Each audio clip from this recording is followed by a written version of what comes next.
ở trên kia là hai vợ chồng nhà anh Mông ở sát hệ này. Thì ông này đi sau đi con đi này, còn bà vợ với đứa nhỏ thì đi con kia. Con này quay con kia. Con này còn về con kia ngã từ trên kia xẹt xuống đây thì ông này tự tránh thôi, phát là ông này tự ngã ở đây thì chưa chạm đến ông này. Đấy, ông này đi sau. Kia là xẹt kia. Đây là người sau kia. Còn đây là người hai vợ chồng của anh này phát hiện. Còn một cái này đâu hơn. Còn nhà này thì hai vợ chồng không sao, nhưng mà cháu chỉ rút ở chỗ cầm tí. Còn anh này thì bị lỗ tay một tí. Đấy, biết đó. Xuống đây ông đưa cháu chứ. Đây rộng hết thì cái này nó rõ ràng là hai ông này thì nó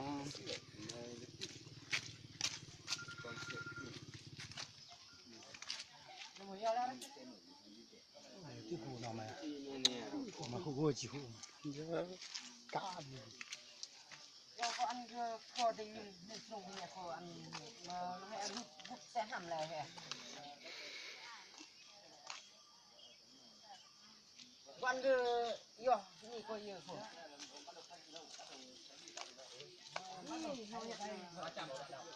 chạm luôn đây là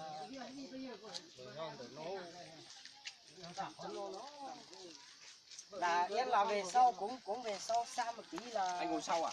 không ông này đi Anh là xe sau à? em là đi ông này đi xe Vợ đi trước à? là vợ đi trước hay họ là đưa nhau đây là mình xem là vợ cũng đi hết đường này Ba chạm cái đoạn này à? và là ngã từ trên này xuống là yên sởi nó trống là yên là tránh là yên cho xe đuôi luôn với kia luôn như không tránh thì chắc nó đâm xe mình nữa. Vợ vào viện rồi gì? cháu nhỏ Cháu bị thôi thì vợ không sao đâu gì. Xước tí. nhưng mà các ông Người điều khiển cái xe kia là cũng vào viện luôn cùng nhỉ? Vào viện nhưng mà ông kia là nặng nhất.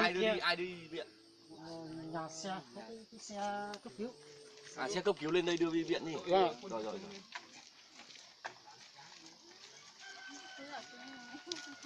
Nó lại cút. Cuối sáu.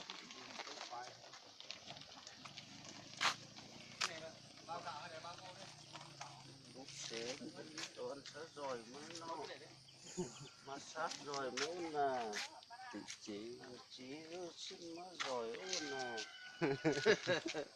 Mất chưa?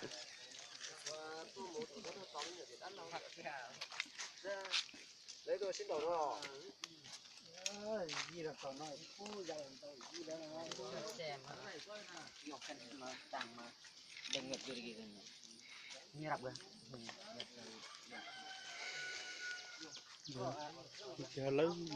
giờ lấy tuổi nó ít tuổi tông tông ca chú này không tới xe lỗ cái gì lớn dần tới chơi một tới chuyện chơi món nhỏ tàn tông không là mà Con này là không dùng mà chả thấy giờ con này con mở nữa đấy.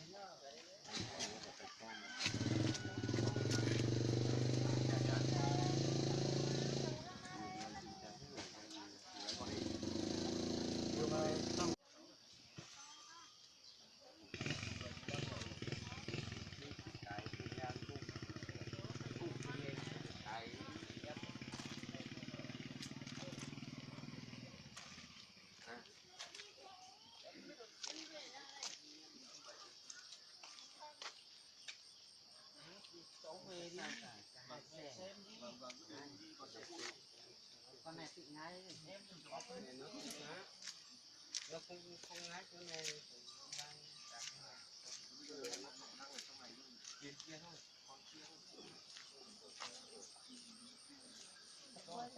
Nó đợi ở trên đường bê tông bên trên sao? Con nào nó lại không con nào lộ hết này.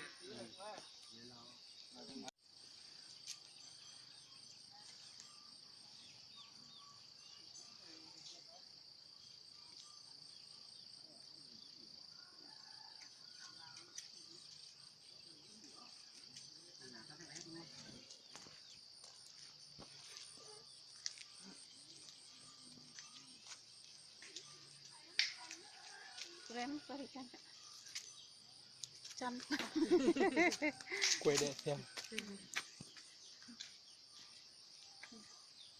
Điều khiển đi sau xe nghe khỏi vào đúng không? Linh ơi, Linh có số của Phương Linh ơi. Em gọi không được, em gọi cả đường điện ngay dưới này nó cũng không được. Lấy ai chính quyền chứng kiến em ấy.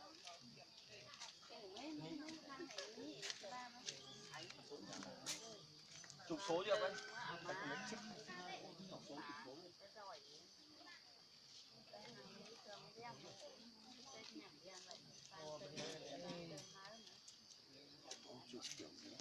Thuyền nhện chị em. Ôi,